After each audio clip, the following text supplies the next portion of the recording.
Hoy comenzamos con el capítulo 5 del Evangelio de Juan. Hicimos un parate el domingo pasado, domingo de resurrección, donde predicamos sobre que el Señor ha resucitado, amén, y aprendimos algunas cosas. Pero hoy volvemos al Evangelio de Juan, capítulo 5, del versículo 1 al 16. Si lo tiene, dice amén bien fuerte. Amén. ¿Todos lo tienen? ¿Sí? Dice así: después de estas cosas, había una fiesta de los judíos y subió Jesús a Jerusalén. Y hay en Jerusalén, cerca de la puerta de las ovejas, un estanque llamado en hebreo Betesda, el cual tiene 5 pórticos. Y en estos yacía una multitud de enfermos, ciegos y cojos y paralíticos que esperaban el movimiento del agua. Versículo 4. Porque un ángel descendía de tiempo en tiempo al estanque y agitaba el agua. Y el que primero descendía al estanque después del movimiento del agua quedaba sano de cualquier enfermedad que tuviese. Y había allí un hombre que hacía 38 años, diga 38 años. Ustedes se imaginan la expectativa de vida que había en esa época para que esté 38 años en ese lugar, ¿no? Y había un hombre que estaba ahí hacía 38 años que estaba enfermo. Cuando Jesús lo vio acostado y supo que llevaba ya mucho tiempo, le dijo: ¿quieres ser sano? Qué pregunta, ¿no?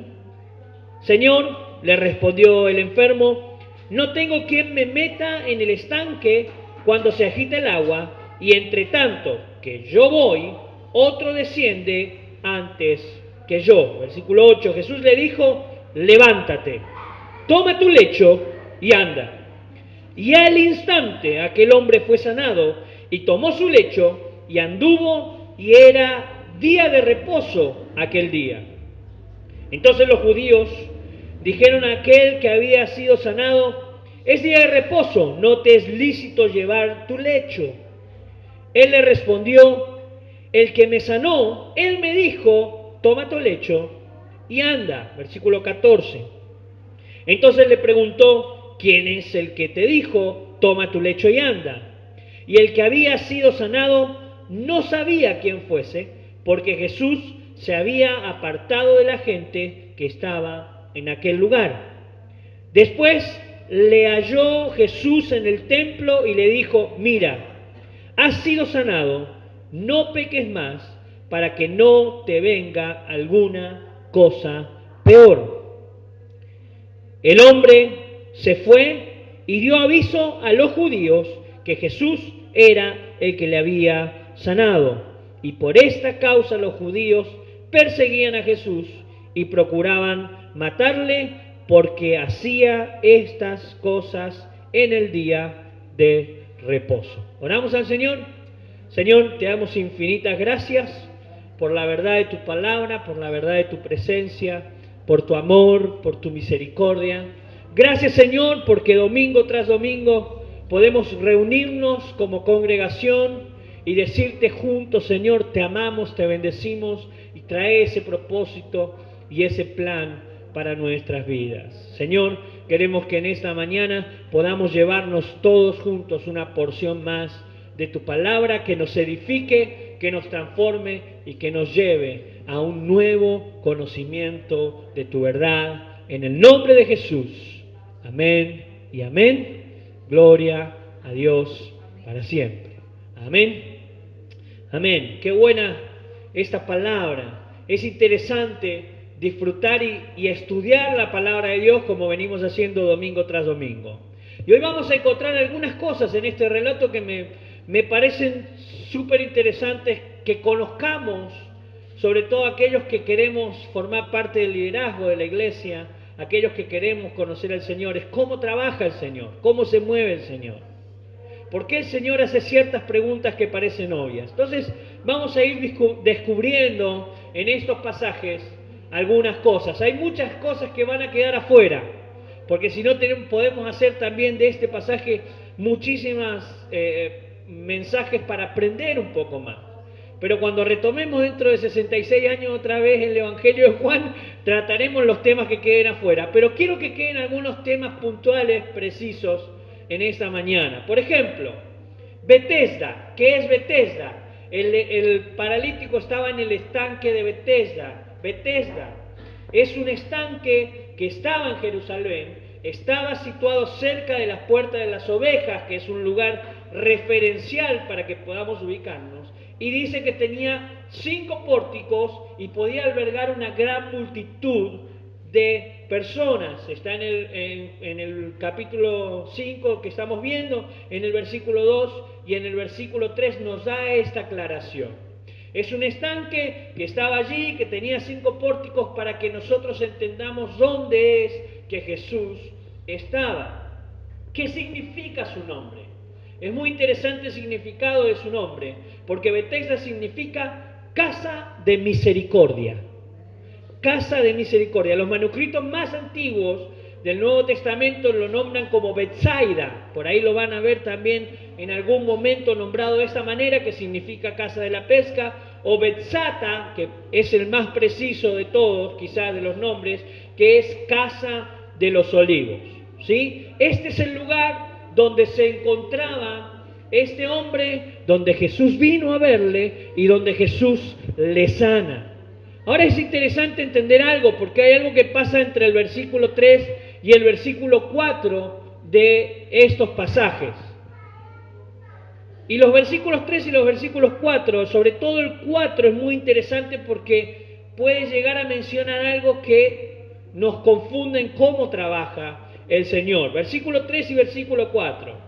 En esto yacía una multitud de enfermos, ciegos, cojos y paralíticos que esperaban el movimiento del agua. Y el versículo 4 dice, porque un ángel descendía de tiempo en tiempo al estanque y agitaba el agua, y el que primero descendía al estanque después del movimiento del agua quedaba sano de cualquier enfermedad que tuviese. El final, la mitad en adelante del versículo 3 y todo el versículo 4 no existen en el original escrito. Mire qué interesante esto. No estaban en el escrito original. Ustedes saben que la Biblia no ha sido escrita en español, ¿sí? Sino que ha sido escrita en griego el Nuevo Testamento y en hebreo el Antiguo Testamento, ¿sí? Bueno, en los escritos originales se cree que no estaban estos pasajes, sino que fueron agregados posteriormente por alguien que se llamaban los copistas. ¿Saben qué son los copistas? Los copistas, acuérdense que no fue hasta el 1400 y pico que se inventó la imprenta con Gutenberg, ¿sí? Sino que los copistas agarraban los manuscritos y pasaban a mano constantemente de generación en generación para que no se perdiera, ¿sí? O para que otros lo pudieran leer. Habían copistas que agarraban el texto original y entonces transcribían lo que estaba escrito. Se ve que uno de los copistas quiso poner algo más en esto y agregó el versículo 4 y la mitad del capítulo, del versículo 3 de este capítulo 5 del Evangelio de Juan. Y es muy interesante porque yo no creo que haya tenido mala fe el muchacho, porque definitivamente la gente que estaba ahí creía en esto. Me fui en internet en el blog de Estudios Judíos, que es el foro oficial del Instituto Israelí de Estudios Bíblicos, que habla sobre este lugar y dice esto, lo cito de esta manera: algunas Biblias modernas todavía incluyen el texto anterior, la mitad del versículo 3 y todo el versículo 4, que no está incluido en los originales y más fieles manuscritos de que disponemos hoy en día, y por lo tanto no deberían ser tratados como auténticos. Sigue diciendo esto: parece ser que el copista cristiano añadió la explicación de que el ángel del Señor removía las aguas buscando clarificar las cosas al lector. Al final, realmente, acabó enviando a toda una generación de lectores en una dirección errónea de interpretación, perdiendo el verdadero punto de vista. Fin de la cita.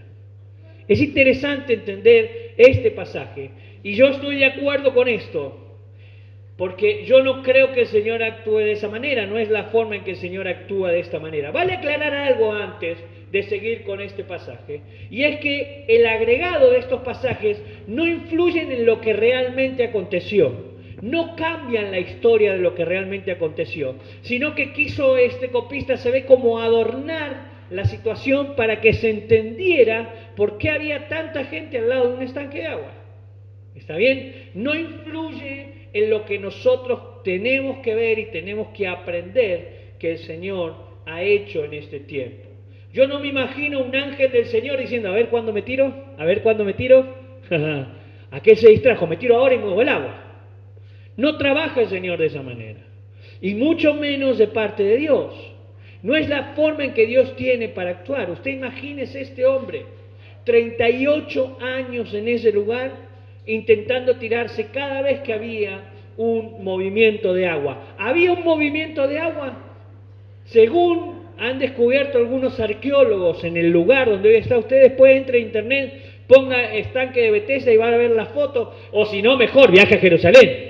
Usted viaja, me lleva a mí para que yo le diga dónde está, ¿no? Esto es solamente porque yo quiero que usted lo vea personalmente. Me lleva a mí y lo vemos juntos. Los arqueólogos en 1888 en la ciudad de Jerusalén trajeron a la luz entonces que el estanque realmente existía, que era un estanque que tiene los 5 pórticos, ¿sí?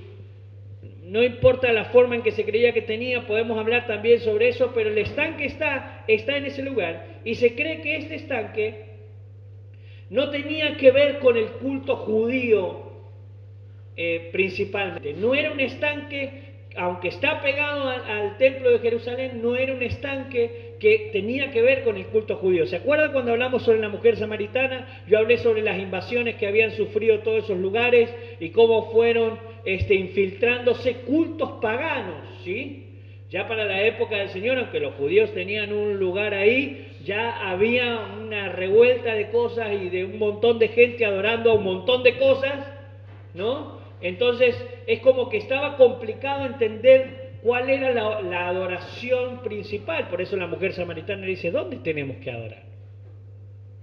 ¿Sí? Entonces se empezó a mezclar en esto. Se cree que este estanque entonces no tenía que ver con el culto tradicional judío, sino con un culto pagano. El estanque que sí está relacionado con el culto judío, que usted lo va a encontrar también en la Biblia, es el estanque de Siloé, ¿sí? Pero de ahí es que se cree que este copista, no muy relacionado con este culto pagano, a Esculapio, por favor no le ponga así a su hijo, no se lo ponga porque, ¿no? Esculapio era donde traían adoración a este personaje, entonces que ahí se realizaban en este estanque estas cosas, y este copista mezcla un poco, porque ya se ve que había pasado un tiempo largo desde este original, y entonces, por querer traer luz, como decía el blog que leíamos recién, terminó trayendo mucha más confusión en lo que en realidad no tendría por qué haberlo puesto en ese lugar. Hace un tiempo escuché decir a un pastor que había leído en algún lugar que en este estanque, descubierto en 1888, por abajo del estanque pasa un río. Y ese río cada tanto hace como una burbuja de aire, ¿sí? Que sale el agua para arriba y hacía ese movimiento, entonces alguno se tiraba porque se pensaba que un ángel es el que había venido y el que había movido ese agua. Yo busqué un poco de esta información y no la encontré, pero me parecía bastante lógico, por lo menos, que le quede a usted en su pensamiento y vaya a su casa e investigue un poco más sobre esto, ¿no? Pero es interesante del por qué se movía el agua. Quizá esta sea la causa del por qué se movía el agua. Recuerden entonces que el versículo 4 fue agregado, así que no hay registro de que alguien haya sido sanado. Cuando nosotros vemos el versículo 7, el enfermo solo aclara que alguien entra primero que él al agua, pero no dice que es sano. Cuando yo voy, alguien llegó primero, entonces capaz que él se tira y sale no siendo sano, no confirma que realmente alguien haya sido sano en este estanque. Otra cosa que nos demuestra este lugar es que no funcionaba entonces como lugar de sanación, porque este hombre hacía 38 años, por eso le hice repetir el 38 años. Hacía 38 años que estaba en esta condición.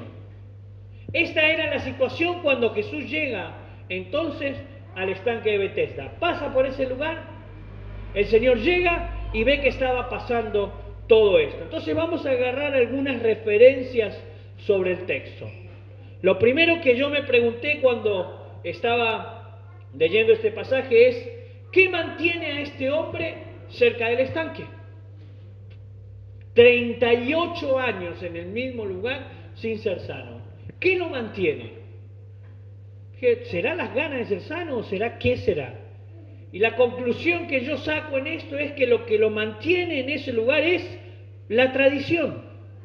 La tradición dice que cuando haya un movimiento del agua es porque el ángel descendió, entonces tenés que tirarte a ese agua y vas a ser sano. Es una tradición que está puesta en ese lugar. La tradición dice que hay ciertas cosas que hay que hacer para ganar el favor de Dios. Nuestras tradiciones, ¿cuáles son? Lo mismo pasa hoy con nuestras vidas. Muchas veces estamos encerrados en tradiciones. La tradición nos dice, hay ciertas cosas que hay que hacer para buscar el favor de Dios y te ligan a una miseria espiritual de donde es muy difícil salir. Nuestras tradiciones, o las tradiciones de muchos, no la mía, están ligadas a las imágenes. Muchos están ligados a la tradición de los rituales, a los modelos de oración que no han dejado que tu vida y la de muchos alcancen a tener una verdadera relación con el Señor Jesús. ¿Cuál es la tradición que ha estado impregnada en tu vida? Este hombre, apegado a una esperanza basada en una tradición, vivió 38 años afligido, amargado, desilusionado y en la miseria. Todos los días de su vida apegado a ese estanque, simplemente porque alguien había dicho, esa es la forma en la que te vas a sanar. En ningún lado confirma de que él vio esa sanidad. La tradición no se da tan solo en las iglesias católicas romanas o en algunas adoraciones alejadas de la palabra de Dios. Muchas veces las iglesias cristianas evangélicas, llámese bautistas, llámese pentecostales, presbiterianos, cualquiera sea la iglesia evangélica, la iglesia del nuevo pacto, cual sea su nombre, muchas veces estamos ligados a tradiciones en nuestras vidas. Existen frases como, ¿te oró el apóstol? Porque si no te ora el apóstol no recibís la bendición. Esa es una nueva tradición que se nos ha impuesto. Si no viene un ser superior dentro de la congregación que imponga la mano sobre tu vida, no recibirás la prosperidad, la bendición ni la no sé qué. ¿Qué estamos viendo en los grupos de crecimiento bíblico? La gracia de Dios. No necesitamos que absolutamente nadie ore por nosotros. Nosotros, todos, no importa si sos pastor, apóstol o llegaste hoy por primera vez a esta reunión, si cerrás tus ojos, no hace falta cerrarlos tampoco porque también es una tradición, pero si pones tu corazón en la mirada del Señor, si estás dispuesto a creer en el Señor va a responder a tu oración. No hay ninguna tradición, no hay ninguna cosa que hacer. Una tradición que se ha pegado muchísimo es, ¿hablaste en lenguas? Porque si no hablas en lenguas, entonces no has recibido al Espíritu Santo. No hay un solo lugar en la palabra donde podamos comprobar que la evidencia inicial del Espíritu Santo en nuestras vidas es el hablar en lenguas. Porque entonces si no recibimos al Espíritu Santo no podemos recibir salvación. Me gusta orar en lenguas y hablar en lenguas. Hice una canción que se llama Quiero cantar en nuevas lenguas. Me gustaría cantar en lenguas espirituales. Ya vamos a tener un estudio sobre el hablar en lenguas, porque es algo interesante que la iglesia tiene que entender. Pero es necesario hablar en lenguas para saber que he recibido el Espíritu Santo. Cuando yo voy a la palabra de Dios, la palabra de Dios me confirma que no. Porque al momento en que el Señor viene, el Espíritu Santo viene a nuestras vidas. Pero se ha puesto una tradición que si no hablas en lenguas, entonces no has tenido el Espíritu Santo. Nosotros cuando éramos niños, nos hacían arrodillar, decían, hablen en lenguas, y terminábamos, bla, bla, bla, bla, bla, bla, ahora sí hablaste, tómatela. ¿No? Y ahí nos íbamos todos. Como si el hablar en lenguas sea algo... Cuando yo voy a la palabra me doy cuenta que un burro habló en lenguas. Ayer lo hablábamos en la reunión de jóvenes, la burra de Balaam habló en lenguas. Cualquier burro puede hablar en lengua. ¿Por qué? Porque no es uno el que habla, sino que es porque como nosotros no podemos orar con claridad, la palabra de Dios dice esto: el Espíritu intercede por nosotros frente al Padre. Y hay gente que hace todo un espectáculo de hablar en lenguas. Yo soy espiritual porque hablo en lenguas. Y resulta que la palabra me dice, cuando el Espíritu tiene que hablar por mí es porque yo ni siquiera estoy capacitado para hablar con el Señor. ¿Hay algo en mí? No hay nada en mí, es el Espíritu de Dios hablando en mí. Hay un libro muy bueno que yo le voy a recomendar, no sé si estará allá, del pastor Jack Hayford, que se llama La belleza del lenguaje espiritual. Es tremendo ese libro. Búsquelo y léalo si quiere aprender algo sobre el hablar en lenguas. La belleza del lenguaje espiritual. Es muy interesante, pero lo hemos convertido en una tradición. Otra tradición hoy en nuestras iglesias es que si la gente no se cae cuando oramos, entonces el Espíritu Santo no ha hecho nada. Si no hay salto, no hay grito, no hay movimiento, no hay espectáculos de mucho ruido, parece que el Espíritu Santo no está en ese lugar. Eso es lo que dicen. Y eso se ha convertido en una tradición tan grande, mi hermano, tan grande en las iglesias evangélicas, que hoy el espíritu de Kundalini y de la nueva era están mezclados en la adoración al Señor.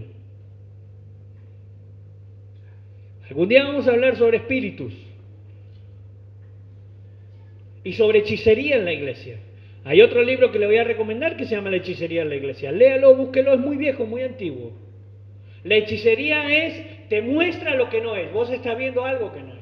Y hoy las iglesias se han llenado de hechicería. Y hay manifestaciones, igual que la que tienen los hindúes, los budistas, hoy en las iglesias evangélicas.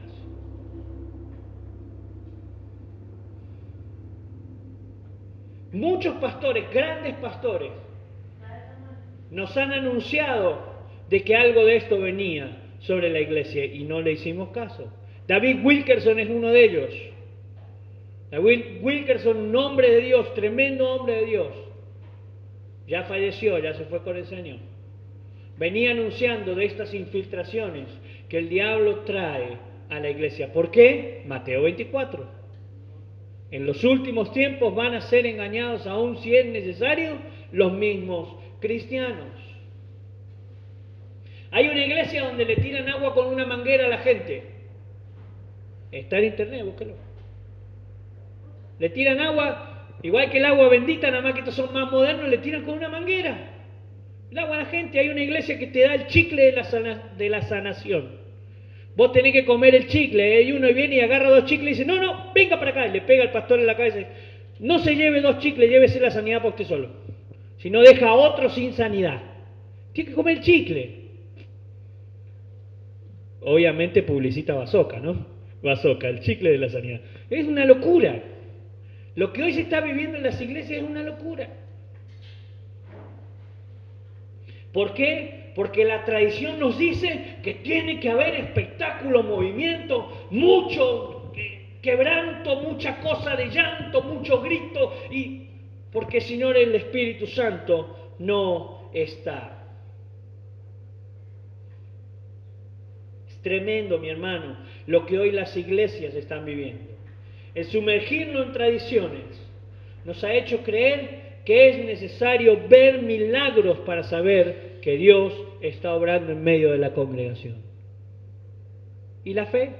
Si todo tiene que ser por vista, y si todo tiene que pasar por sentimientos humanos, ¿dónde ha quedado la fe? Aunque yo no te vea, Señor, yo sé que vos estás ahí. Aunque yo no sea sano, Señor, yo sé que vos sos un Dios de sanidad. Ya se lo he contado algunas veces. La segunda vez que tuve cáncer, esa fue mi oración. Y fue el mensaje que yo le di a la iglesia de Virreyes cuando pastoreaba en ese lugar. Así yo me muera, Dios es un Dios de sanidad. El plan que tenga para mí es problema del Señor. Y mío en todo caso. Pero no quiere decir que Dios no sea un Dios de sanidad. Y se lo dije a mis hijos, si me muero, sigan creyendo en el Dios de amor y en el Dios de sanidad. ¿Por qué me sanó? No sé, por gracia. Él sigue teniendo un plan y un propósito, o todavía no me quiere allá, no sé, ¿no? Pero no importa por qué. Pero tenemos que entender, iglesia, que las tradiciones no es lo real del Señor en nuestras vidas. Nos hacen quedar pegados en un lugar.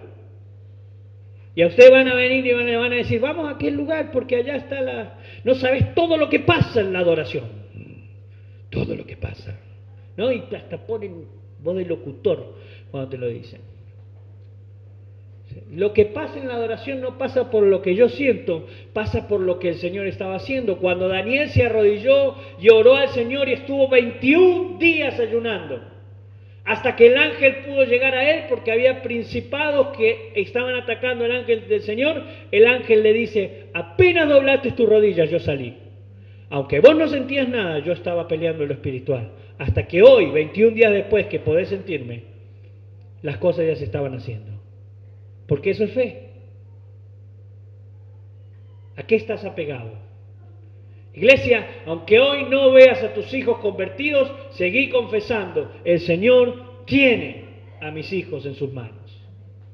El Señor tiene a mis padres, a mis abuelos, a mis tíos, a quien sea, por quien sea que estés orando. El Señor ya está trabajando para que le conozcan. Y si es necesario, como dice 1 de Pedro, que pasen por una crisis, por un problema, al final de todas las cosas, cuando Cristo se manifieste, los va a rescatar del lugar donde estén. No importa que tan profundo hayan caído, seguir creyendo de que Dios está trabajando en ellos y que Él ha prometido, si yo les sirvo, toda mi casa sirve a Jehová.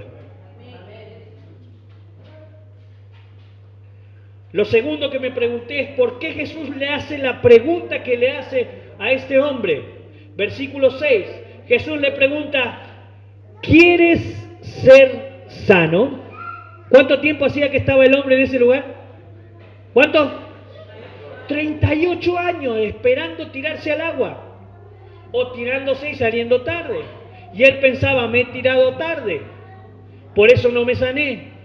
Y el Señor llega, lo ve y le pregunta, ¿quieres ser sano? Lo primero que dice, ¿qué? ¿Por qué le haría el Señor esta pregunta?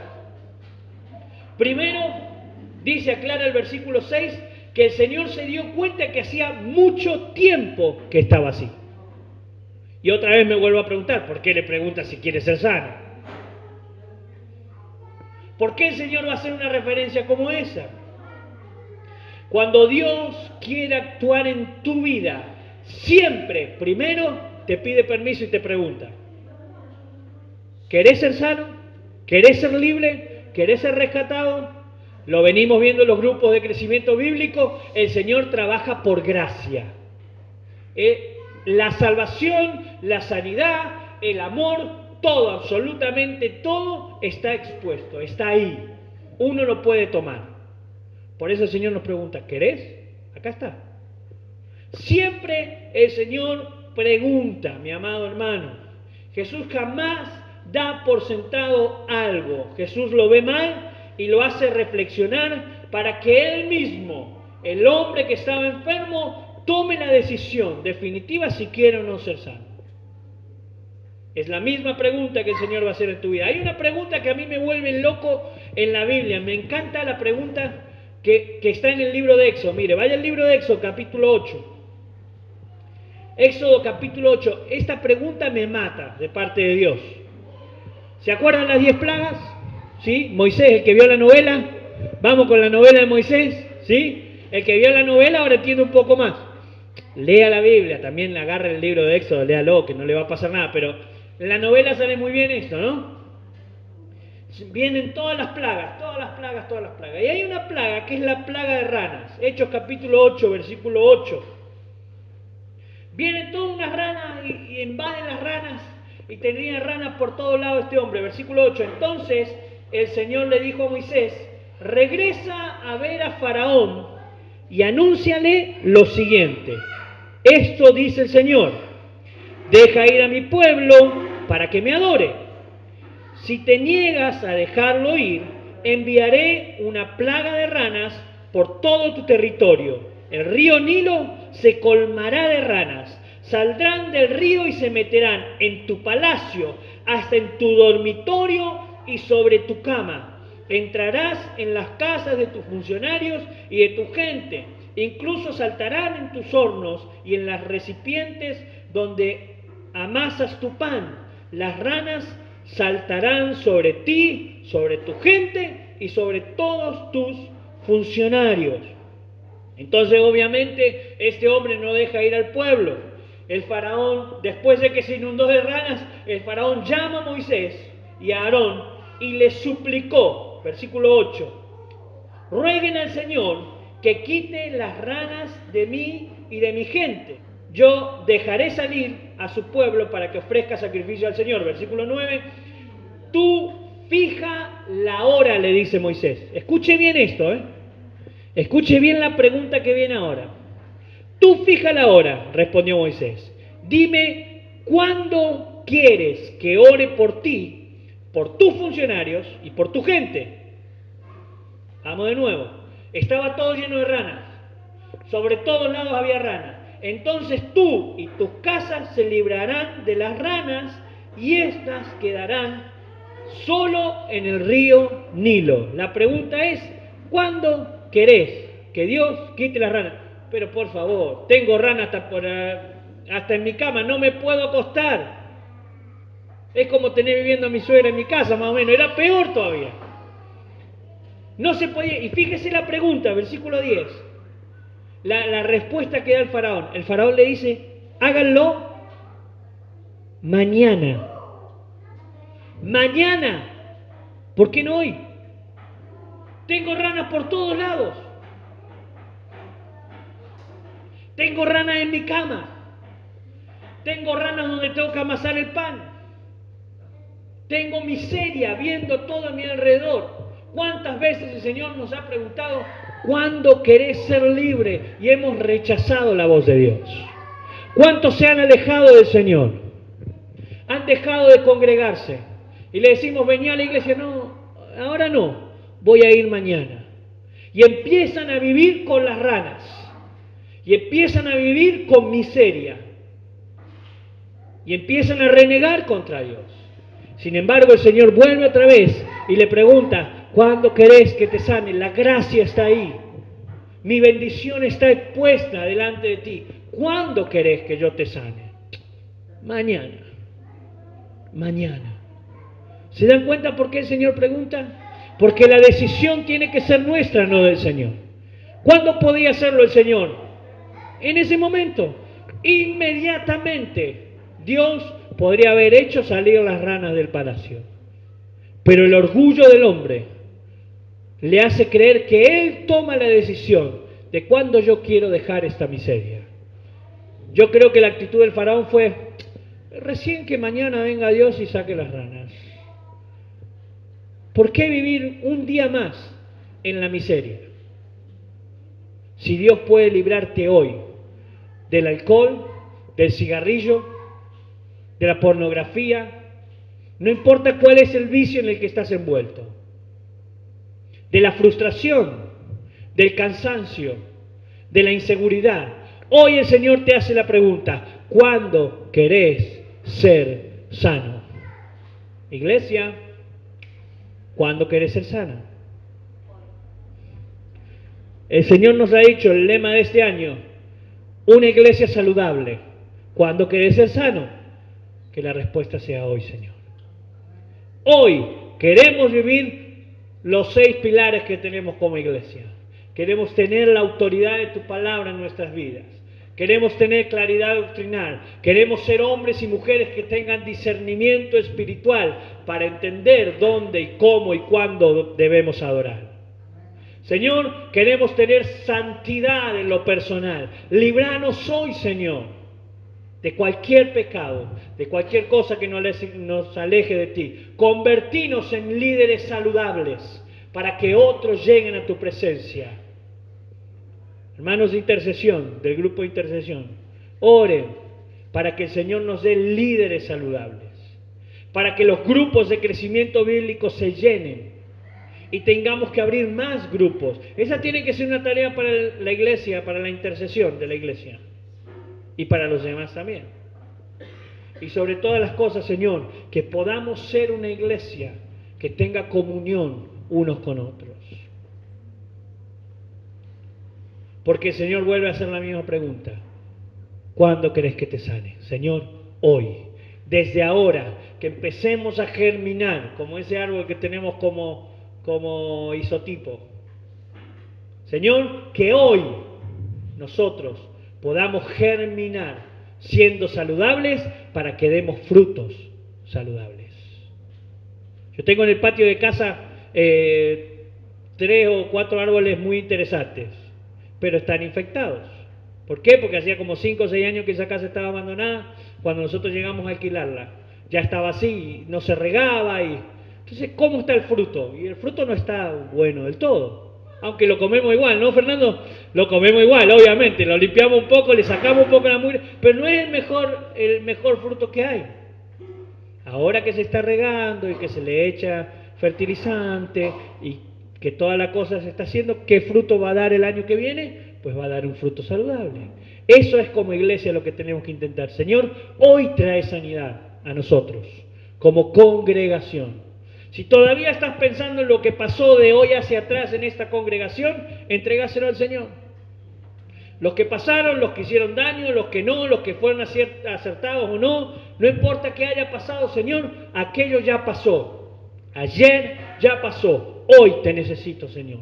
Hoy quiero ser sano. No hable más del pasado, habla de lo que está por venir. Cristo viene pronto a buscar a su iglesia y viene a buscar una iglesia santa, sin mancha. Señor, que seamos esa iglesia y que demos ese fruto. Amén. Amén. Amén. Volvamos entonces al Evangelio de Juan. Si te fuiste para el libro de Éxodo, volvamos al Evangelio de Juan. La tercera cosa que yo rescato del versículo 6, y aunque no está escrito ahí, sí rescato algo interesante. Jesús no lo confronta a este hombre con su tradición.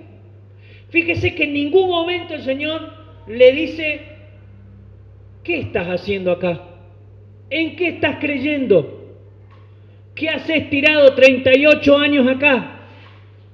¿Tenía autoridad el Señor para decírselo? Sí. En ningún momento el Señor le dice: ¿quién te hizo creer esa pavada? Yo te voy a traer la verdad. En ningún momento el Señor lo confronta de esta manera. El Señor simplemente va al grano. El Señor lo ve que está frustrado. El Señor ve que él está buscando mal el camino de adoración o el camino de encontrar la sanidad, y lo mira y le dice: ¿quieres ser sano? No trata en ningún momento de cambiarle su pensamiento.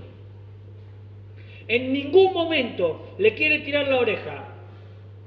La pregunta es directa y es concreta. ¿Quieres ser sano? ¿Por qué entonces nosotros como iglesia, cuando vamos a evangelizar, queremos confrontar al hombre con su pecado o con su error? Por ejemplo, lo hacemos con los santos. Deja de creer en eso. Vení que yo te voy a mostrar la forma de oración. Nunca un momento en la palabra me dice que yo lo que tengo que hacer es eso. Mi palabra hacia aquellos que creen en los santos y están arraigados en los santos es: querés que ore por vos, pero yo solo le oro a Jesús. ¿Querés que oremos juntos a Jesús? Oremos juntos a Jesús. ¿Querés recibir lo que estás recibiendo? Vamos a orar a Jesús. Ni siquiera diga, deja de creer en todo eso. Después que oramos, en todo caso le podemos decir, no le pidas a nadie más. Vamos a dejar orar a Jesús y vamos a notar la diferencia. Lo hacemos con los que tienen una sexualidad equivocada de acuerdo a nosotros o a la palabra de Dios. Y enfrentamos al homosexual, por ejemplo. Y le decimos, deja esa vida de pecado y venía el Señor. No puede, no entiende qué es pecado y qué no es pecado. Nosotros tendríamos que decirle, Jesús te ama. Así como estás, en tu condición Jesús te ama. Y si el Señor cree que eso está mal para vos, Él te lo va a decir, no yo. Ayer lo vimos, los que van en el segundo estudio sobre la gracia, Romanos capítulo 2, versículo 1. No juzguen, porque si juzgan van a ser condenados igual que los que están juzgando. ¿Por qué? Porque el perdón en el capítulo 2 del libro de Romanos, que le está hablando al judío, el perdón y el amor fue por gracia hacia el judío. Y en el capítulo 1, aunque condena el actuar del hombre, el Señor sigue amando al pecador de la misma manera que amó al que está hablando en el capítulo 2. ¿Por qué? Simplemente por gracia, no por lo que yo haga. Nosotros como iglesia tendríamos que pensar esto. Nosotros podríamos estar en esa condición si el Señor nos hubiera mostrado primero a nosotros antes que al que está viviendo en pecado. ¿Estás entendiendo este concepto? No confrontemos al hombre, al que está errado en su camino, con ese error. Llevemos el Evangelio, la buena noticia, Jesús te ama.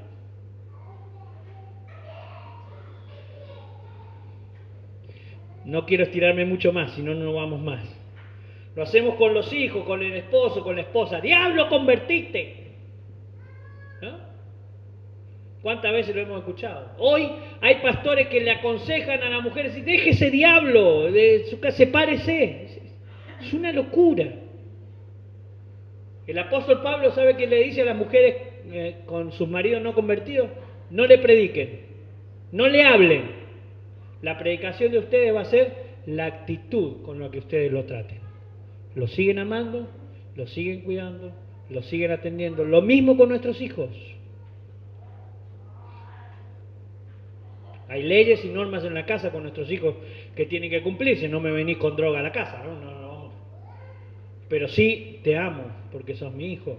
Este es tu lugar. Acá siempre podés volver. Porque acá yo estoy orando por vos para que Dios te dé libertad. Dios te va a dar libertad. En vez de confrontarlo con su error, lo confrontamos con el amor de Dios.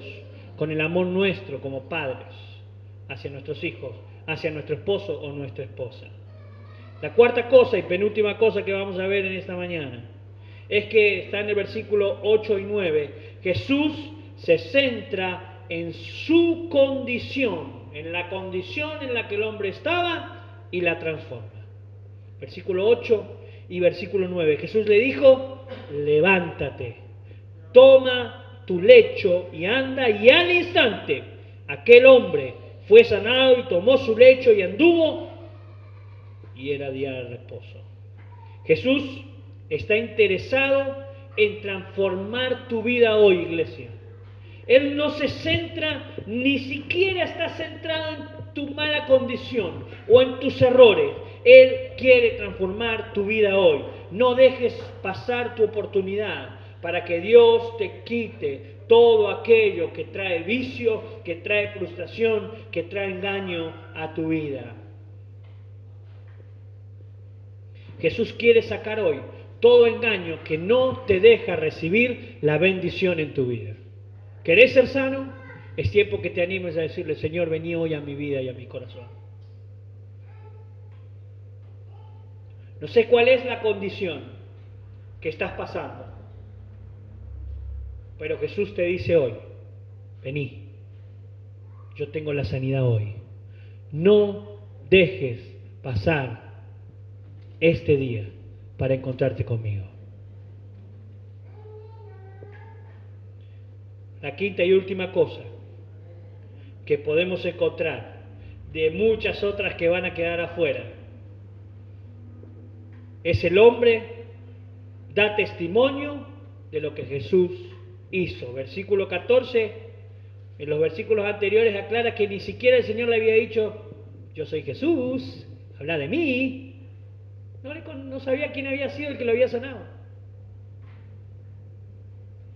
Jesús se lo encuentra en el templo, entonces el hombre le dice: no peques más, esta es la forma de hacerlo. Versículo 14, dice que se encuentra entonces con él en el templo y le dice estas cosas. Y el versículo 15, inmediatamente dice que este hombre va y da testimonio a los judíos que le habían preguntado quién había sanado, da testimonio aún ante los que querían oponerse al Señor Jesús.